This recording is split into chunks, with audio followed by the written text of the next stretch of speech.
everyone, Kayla here, and today I really want to make this video about detangling.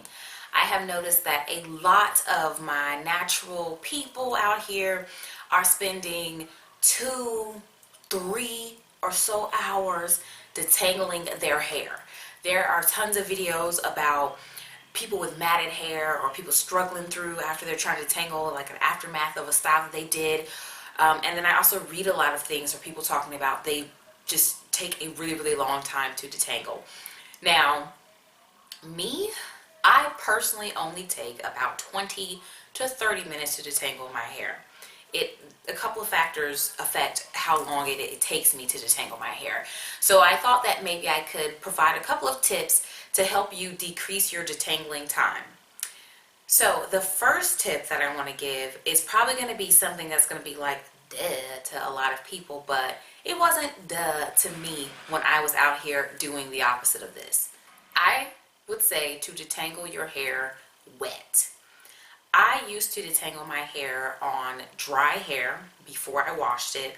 I would do like a pre-poo. I might spray my hair, all in the name of softening it so that I could go through and finger detangle it and do it that way. Well, when I used to do that, it took me much longer to detangle my hair. And I feel as though I lost a lot more hair. And so that hair was likely breakage and not necessarily shed hair from the week. So when I started to detangle my hair on soaking wet hair, it took a lot less time and I also had a lot less hair loss. Another tip is to use enough conditioner. I used to be more conservative with the conditioner, but when I started going in with the conditioner, like, okay, let me use a little bit more of this. Again, minutes lopped off of my detangling time. Now, I'm not saying that you need to pour a bucket of conditioner on your head. If you are having to pour a bucket of whatever conditioner you're using on top of your head, then that's probably not the conditioner for you and you probably need to get something else. But using a decent amount of a slippery conditioner, something that already has the ingredients to tend towards slip, then that's what you're going to want to use. So my next tip is to thoroughly remove your shed hair. I have a video in which I talked about I was starting to have little mini locks in my hair. And so when you have shed hair, even if it's not mini locks like what I was experiencing, they do add time onto your detangling. It takes you longer to detangle hair that has a bunch of shed hair that's hanging out inside of your, I guess, still attached hairs. So I highly recommend that you remove them. You can either do that by going to even smaller sections with your detangling, or you can do this by running a brush or a comb through your hair. I personally use a detangling brush, and I don't actually use the brush to detangle. I finger detangle, but I'm using the brush to take the shed hairs out.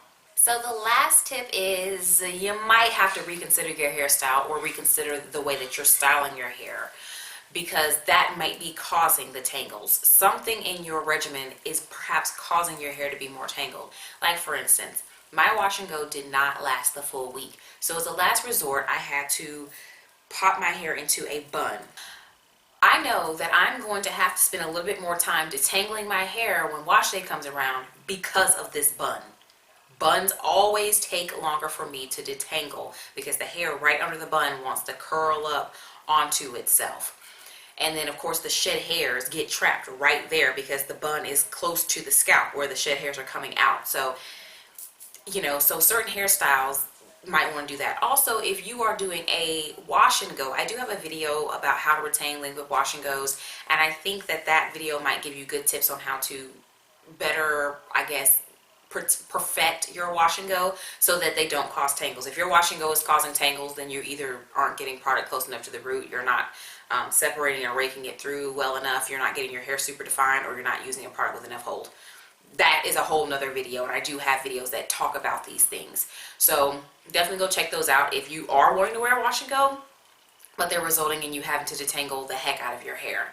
So really consider that, and also your practices throughout the week. If you are not moisturizing your hair properly through the week, your hair may be dry and then curling up on itself and causing a lot of tangles. So that's something to also look at. So thank you guys so much for sticking with me and watching my video, even though there's so much noise in the background. Every time I film, watching videos, taking, doing all types of stuff in this next room. So, thank you. Make sure that you guys leave a comment down below. Definitely let us know if there's something that is taking time off of your detangling time, or if you out here in these streets still detangling for 2 or 3 hours. Okay. Give this video a thumbs up. Share it with your natural friends. They may find it helpful. And I will talk to you guys in the next one.